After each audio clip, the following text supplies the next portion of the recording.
So this IDW story keeps getting weirder and weirder and weirder. Every time I want to stop talking about it, something else comes up that we have to acknowledge and get into. IDW are not only going to be lowering their page rates and how much they're actually paying their creative staff, but they're going with an entirely new concept. This was rolled out from Davidi Jonas, the CEO of IDW, and who better to talk with us than former group editor over the Boom kids comic line that had Disney and Pixar there. Aaron Sparrow, how you doing, Aaron?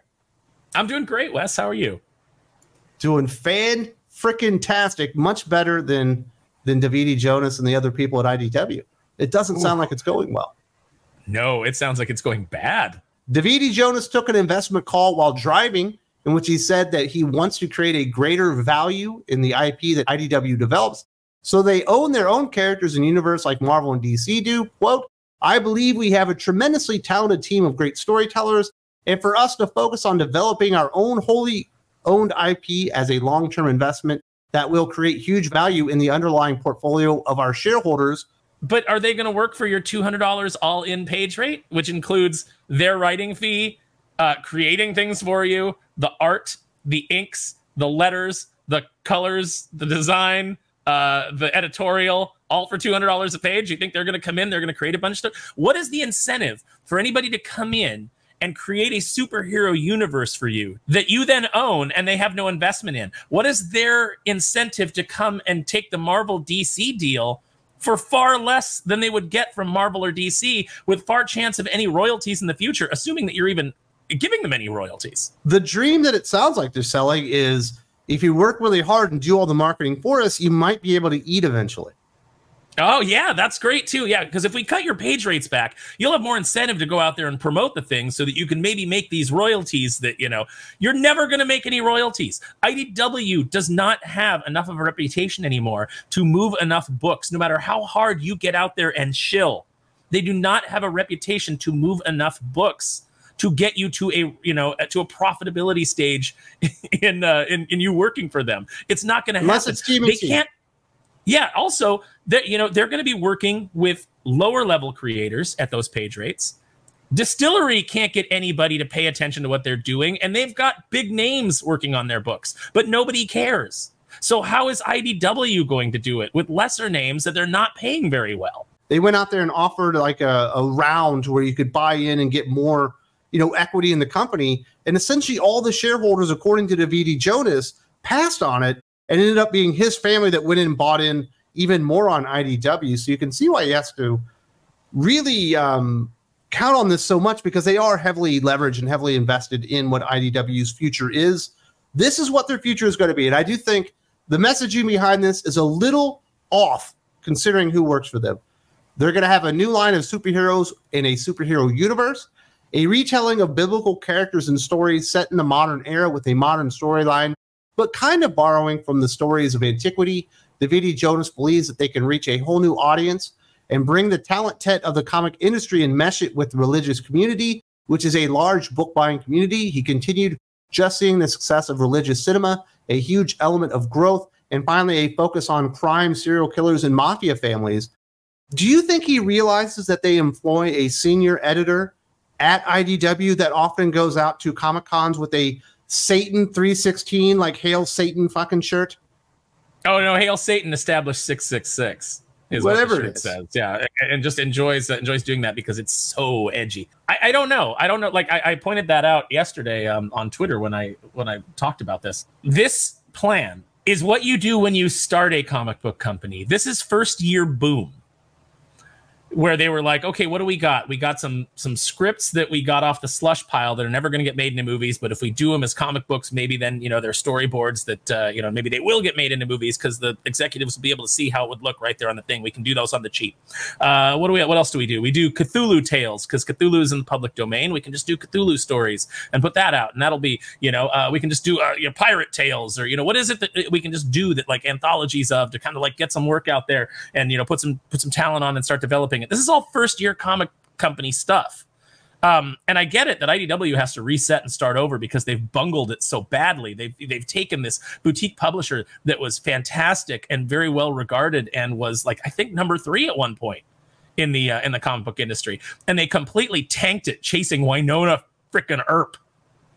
You know, trying to get into Hollywood and spending their own money, which was a stupid idea from the beginning. You never spend your own money. You spend other people's money in Hollywood. That's how it works. For them to come out with this plan and then to obviously have no idea who the audience is. You know, they're pivoting towards stories that appeal to male readers, but they don't have any male readers anymore. They've spent too long with Jenica Soup Kitchen Comics and, you know, and My Little Pony, you know, and hiring weird sex workers to write My Little Pony for little girls. You know, they've gone in the wrong direction for so long. And now you're going to do modernized biblical stories, which you're not going to be able to catch a Christian audience with that. They don't want the Bible rewritten and made, you know, for the modern audience. We don't need that. I was joking yesterday on Josh's show that, you know, nobody wants to read about, you know, oh, Jesus isn't a carpenter. Now he's an ad executive.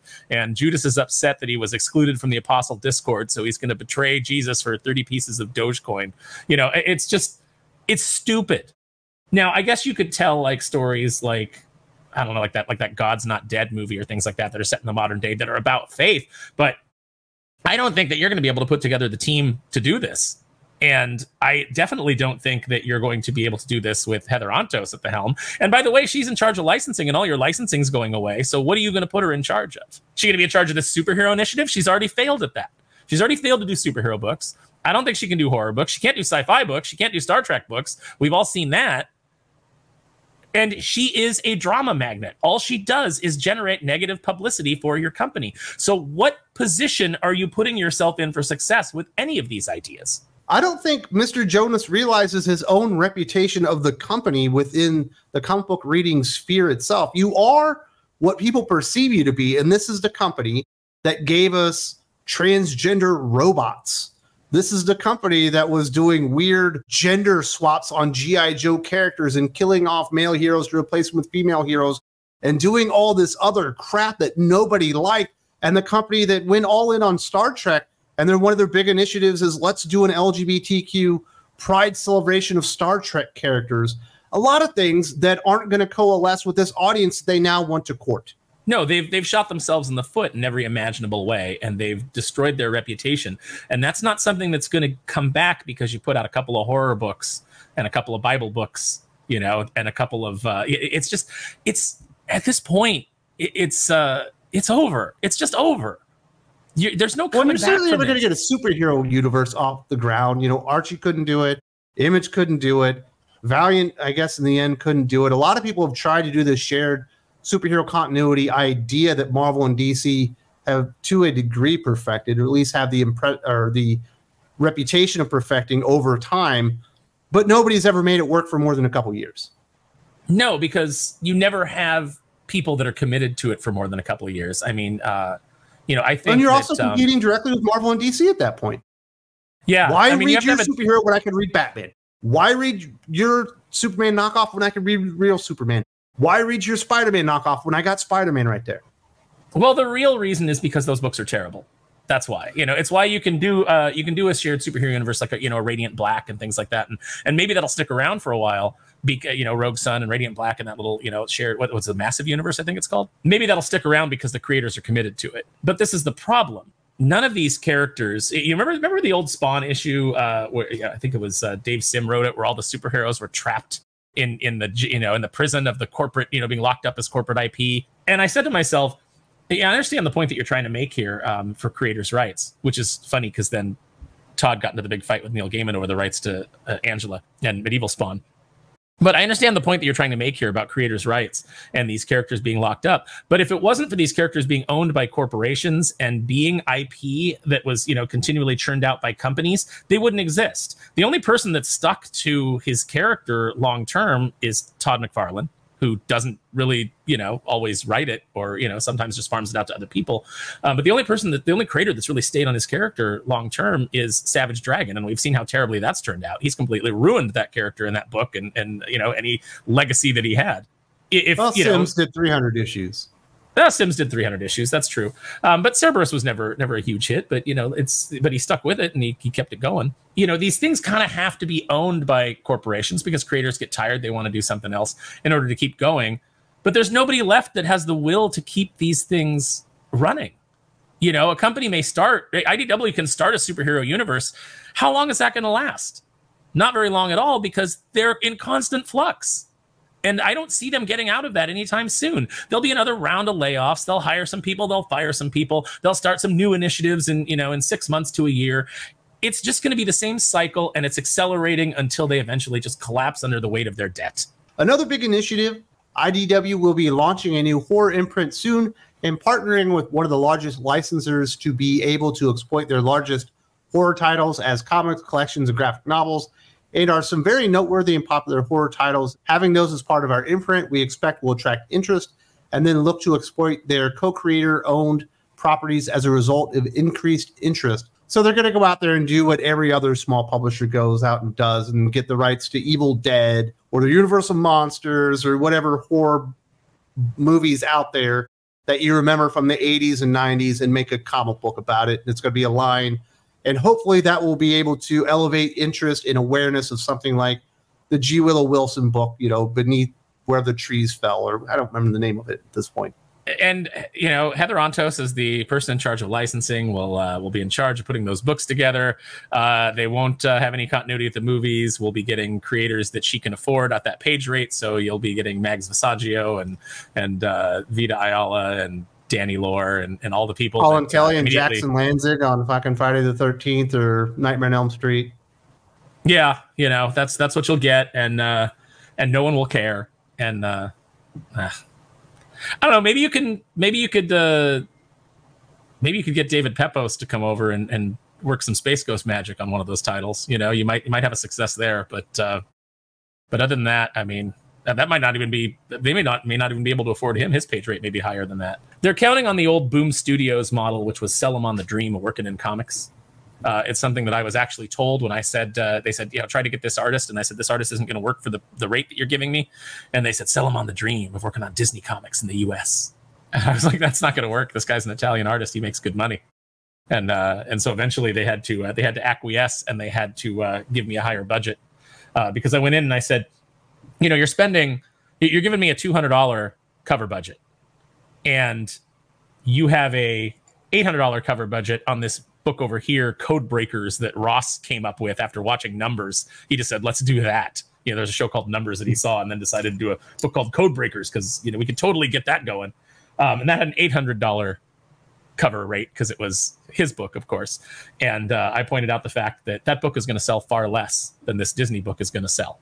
So why don't you give me an increased budget so I can actually get artists at a decent page rate? It's not like in comic books right now, there aren't multiple publishers that are going in all in on horror.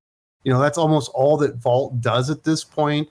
And there are a couple of others out there that are doing a lot of horror-based stuff. But, horror is one of those things. There's always an audience for it. So it is as low risk as you can do, really, in comic books. Yeah, I mean, in film as well, it's like, you can keep the budget low and in film, and you can do a horror movie, and enough people will go see it that, it turns a profit, whether it's good or not.